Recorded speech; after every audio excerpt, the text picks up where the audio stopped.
Life can change in an instant. For many wheelchair users, the struggle to push forward is a daily challenge. After years of development and countless prototypes, we created Rib Grips, the revolutionary wheelchair hand rim covers with built-in ribs for ultimate grip and comfort. No more slick surfaces, no more heat burns, just pure, reliable grip. Rib Grips, empowering you to push forward with ease. Rib Grips, get a grip on your freedom. Discover the difference. Visit ribgrips.com and use promo code GRIP today. This is a Rogue Media Network podcast.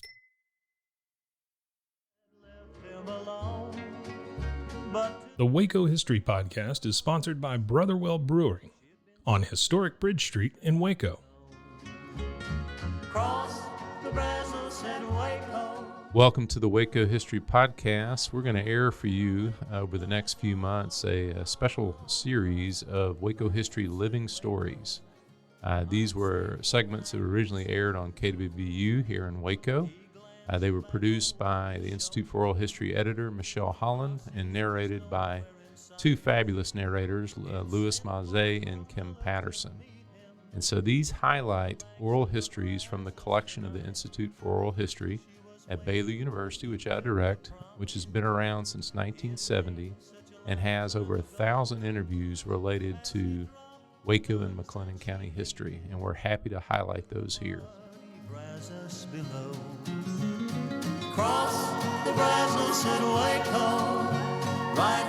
This segment of Living Stories draws from an oral history collection I worked on years ago with servicemen that liberated concentration camps in the spring of 1945.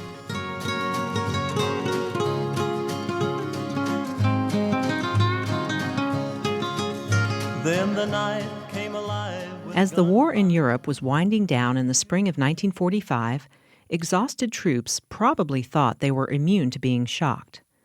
But knowledge of the atrocities committed in Nazi concentration camps was on the horizon. Nothing could have prepared them for that. Hank Josephs of Corpus Christi served in Intelligence and Reconnaissance during the war and recalls checking out reports of a concentration camp near the town of Dachau in late April of 45. We got there, and the first thing we saw was a sign over the entrance which says, work will make you free, Arbeit Macht Frei. We went through the gate and we shot a few Germans. They were escaping. I looked at the prisoners in their striped garb, so filthy and decimated. One of them moved, and I went over to him, and he said, Bist I Yid, are you Jewish? And I said, Ich bin a Yid, I am Jewish. And then I told him, Alles geet, alles geet, I speak a little Yiddish. Alles geet, all is good, all is good. And I opened my sea ration and fed him a little soup, and asked him what his name was. His Meine namen is Herman Ich My name is Herman, too. He died 2 hours later in my arms. Wilson Canifax of Fort Worth was a member of the 1110th Engineer Combat Group and heard about the Buchenwald concentration camp shortly after it was liberated. He decided to go see what it was and describes encountering a former inmate. Before I got to the front entrance, there was a young fellow came up to me speaking perfect English, and he said, I see you have a cross on your lapel. Are you a chaplain? I said, yes. He said, you think you could do us a favor? I said, well, I could try.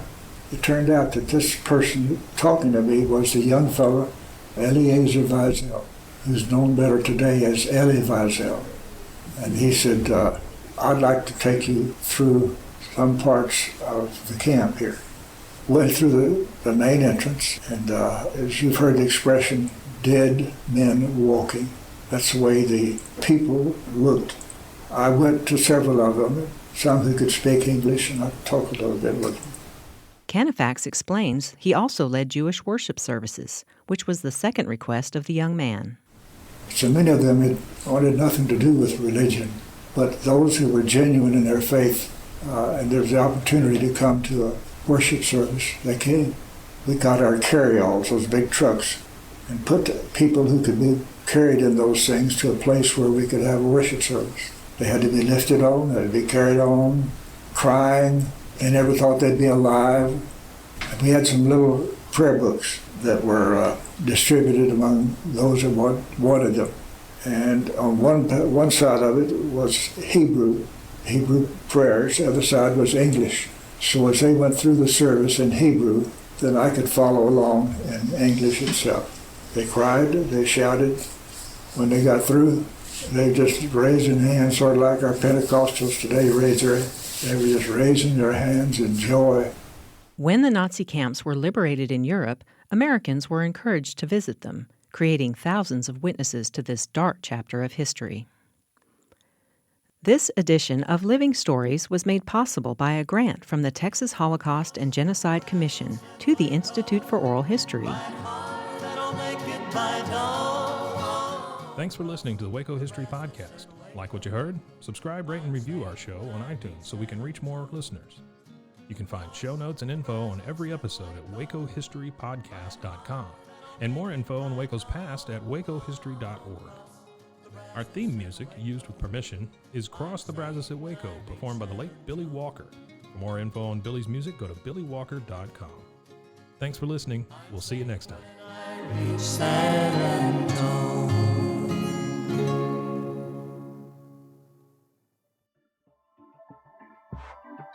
This has been a Rogue Media Network production.